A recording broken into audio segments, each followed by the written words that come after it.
Very good evening to you with Sports Night. I'm Damien Best. We start with this one. 3 Windies Pacers find themselves in the top 12 of World Test Bowlers as the new ratings were released today. Leading the way is skipper Jason Holder, who has remained in the top 10, but who has achieved his personal best rating to date. CBC's Mark Seal reports.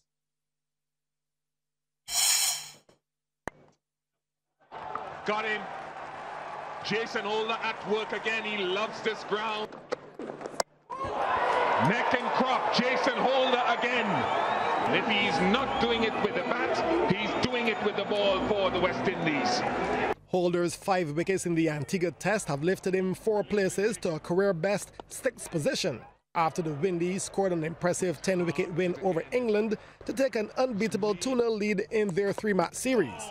Holder, who just last week became the first Windies player since legend Sir Garfield Sobers to top the list of Test all-rounders, added another feather to his cap by reaching a tally of 778 ratings points.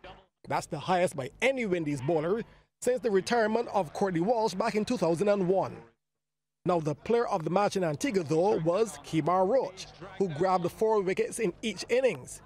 He was rewarded with a jump of 8 slots to 12th position, and that's just 1 behind his compatriot Shannon Gabriel, who advanced 1 place to number 11. Australia's fast bowlers have also made a mark in the latest rankings. Pat Cummins has reached 2nd position after taking 4 wickets in the Canberra Test, while new ball bowler Mitchell Stark's player of the match haul of 10 wickets has lifted him 10 places to 15th after their 366-run victory. Another bowler to improve in the latest update is Moeen Ali of England. He's up 2 places to 28th.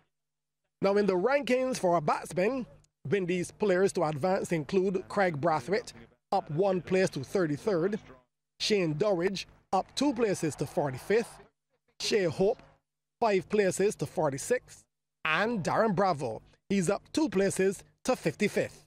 Mark Seal, CBC Sports.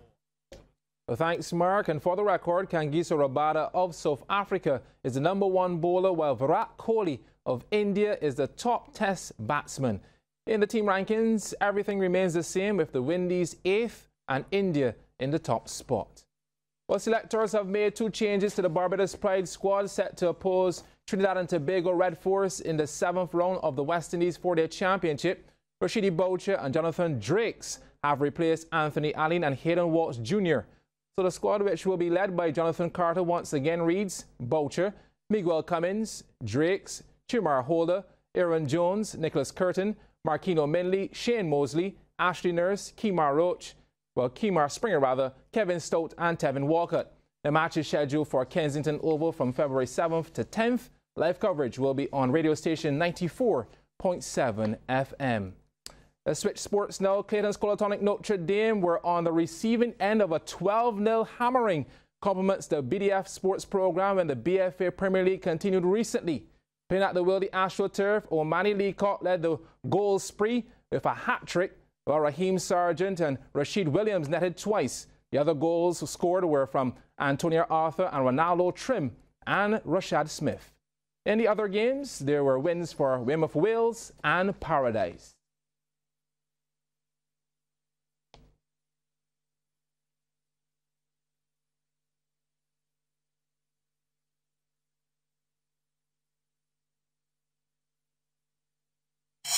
Paradise battling UWI Blackbirds in the opening fixture, 5th minute. Blackbirds give the ball away. That high backline exposed. Akil Applewhite on a tear, left foot along the carpet. 1-0. No more goals in the first half, so in the second we go. 88th minute. Paradise down the right. Everybody ball watching, and Joe Mo Harris, well, he finds the avenue. Only the keeper to beat. 2-0. Paradise victory over the Blackbirds. Game number 2, Zone 1. Weymouth Wales battling Youth Milan of Zone 2. 21st minute. Wales build from the back and spring Romario Harewood into action. The keeper opts to stay at home. Bad idea. Picks his spot, does Harewood. 1-0. Like taking candy from a baby. 6 minutes later, the defending champions doubled their advantage. Controversially, ball appeared to go into touch. Linesman never raised the flag, and Shaquille Boy said, "Thank you so much." Milan players not happy. One more look, and I can see why they were not pleased. Change of ends for the second half. Long ball played forward by Wales. Centre back gets it all wrong. The goalkeeper not on the same page, and Keemar Headley does the honour. Wales 3-0 winners over Paradise. Well, some athletics now. Wilson House defended its title when Gordon Walters Primary held its annual Inter-House Sports Day at Woodbourne. They amassed a whopping 781 points. That's 127 ahead of Barrow House on 654. Dottin took third on 599. Wilson also claimed the Victrix and Victor Ludorman titles when Aviala Small secured 58 points and Jason Adams 56 respectively. CBC's Anne-Marie Burke was there for some of the early events. Look at this sea of color. The little ones of Gordon Walters had plenty of support as Sports Day was at the BNOC grounds. Right into the action, the 400s, which were 2 laps of the field, and the under 11 girls were about to conquer their second lap when Carter Small took to the front, and she looked so comfortable in cruise control. You don't have to ask what house she's representing. Dotting House, large and in charge. She's a winner. Second was Takara Watson, with Caitlin Corbin sneaking in for third.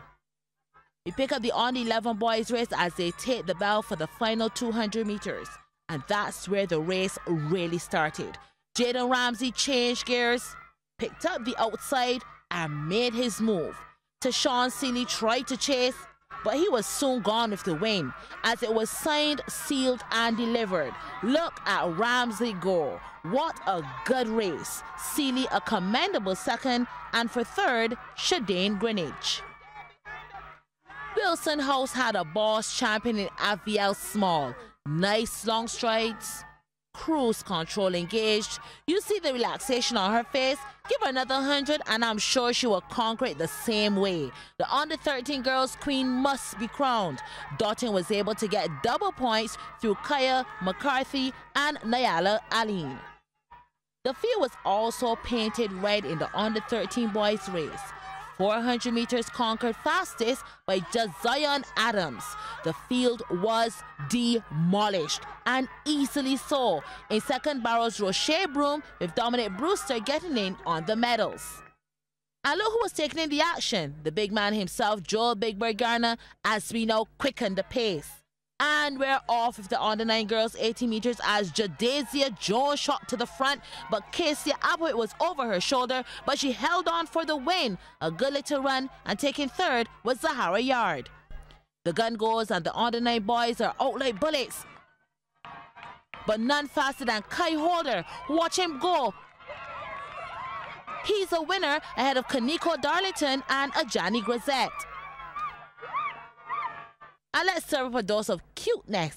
30 meters for the babies of the school, and the smile said it all. More fun than anything else, as Shanisha Strong was first across the line, ahead of Kiana Calendar and Kazaya Catwell. Talk about a right domination.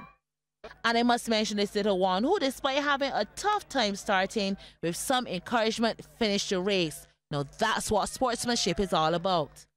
Well, no worries in the boys though. They were out and gone. And for little lean in the head was Ty J. Ned. He was way ahead. Second, Micaiah Thompson. And third, Cristiano Boyce. Lots of fun in the sun for Gordon Walters. Anne-Marie Burke, CBC Sports. Thanks, Anne-Marie. Finally, Naomi, ridden by jockey Ricky Walcott, captured the 2019 Michael Parvacino Memorial Hopeful Breeders Stakes and Trophy over the weekend. It was the feature race of the Realtors Limited race day at the Garrison, Savannah. 17 million US on the outside, 4 wide on the inside. Saving Grounds Mary Roar. Between these is Time After Time, and Sydney is a superstar. 17 million US goes wide. Nzinga is the next one through on the inside. Then there's Naomi. San Pedro has one beaten, and this is Good Vibration. The opening quarter was 24-3 as they head down the back stretch. Fast Cash in front by a length and a half from Mary O'Rourke. On the outside is Kitty Cat. Down the inside, saving ground, moving up nicely. Is Time After Time being pushed along to get into the Duke. Early at this point is Sydney is a superstar. Naomi is the next one through, then 17 million US. Good Vibrations going by Nzinga. San Pedro sees them all. After a half of 49 flat, they're at the top of the hill. 3 furlongs left to go. It is Fast Cash, still the leader in front by 3 parts of a length, but on the outside, here comes Mary O'Rourke with a grand run. Naomi trying to close as well. These 3 turn for home in front by about 4, and it's now Mary O'Rourke comes through and picks it up. On the outside, here's Naomi and Mary O'Rourke. Naomi now powers to the lead and opens up by 2.5. By 3, widening lines. What a performance. Naomi from last to first, the victory. Absolutely stunning display. Very close to second between Mary O'Rourke and Good Vibration, and Nzinga rounds out the top 4.